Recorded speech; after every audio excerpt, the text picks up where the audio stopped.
Pandian stores அடுத்த வர எபிசோடில் பார்த்தீங்க அப்படின்னா, மயில் வந்து ப்ரெக்னெண்ட்டாக இருக்க விஷயத்த வந்து சரவணன் கிட்ட சொல்லியும் அவங்க நம்பலை. அதுக்கப்புறம் பார்த்தீங்கன்னா, எல்லாருமே வந்து வீட்டுக்கு வந்து சரவணன் வீட்டுக்கு வந்து எல்லாருக்கிட்டையும் இந்த விஷயத்த சொல்லி ஸ்வீட்லாம் கொடுத்து ரொம்பவே சந்தோஷமாக இருக்காங்க.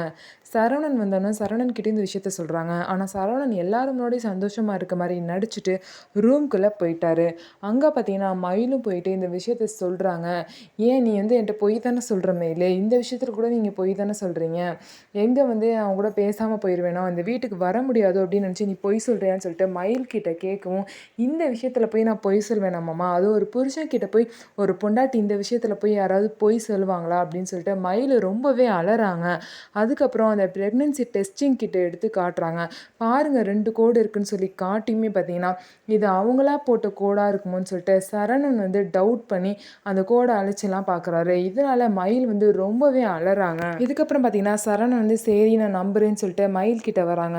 சரவணனை கட்டி பிடிச்சிட்டு மயில் ரொம்பவே அலறாங்க. இருந்தாலும் மயில் வந்து சரவணன் கிட்ட நீங்கள் என்னை நம்பாட்டியும் பரவாயில்ல மாமா, நம்ம டாக்டர் கிட்ட போய் செக் பண்ணுவோம், அப்போ நீங்கள் நம்பினா போதும்னு சொல்லிட்டு மயில் வந்து சரவணன் கூட்டிட்டு டாக்டர் கிட்ட கன்ஃபார்ம் பண்ணுறதுக்காக போகிறாங்க. டாக்டரும் செக் பண்ணிட்டு மயில் வந்து ப்ரெக்னெண்ட்டாக இருக்காங்க அப்படிங்கிற விஷயத்த சரவணன் கிட்ட சொல்கிறாங்க.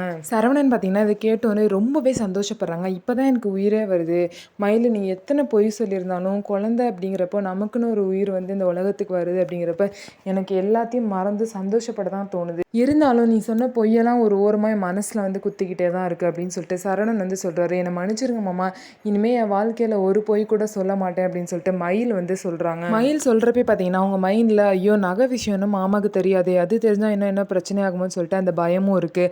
மயில் இந்த எல்லா விஷயத்துலேருந்து எப்போ தான் மீண்டு வராங்க அப்படிங்கிறத நம்ம பொறுத்திருந்து பார்க்கலாம்.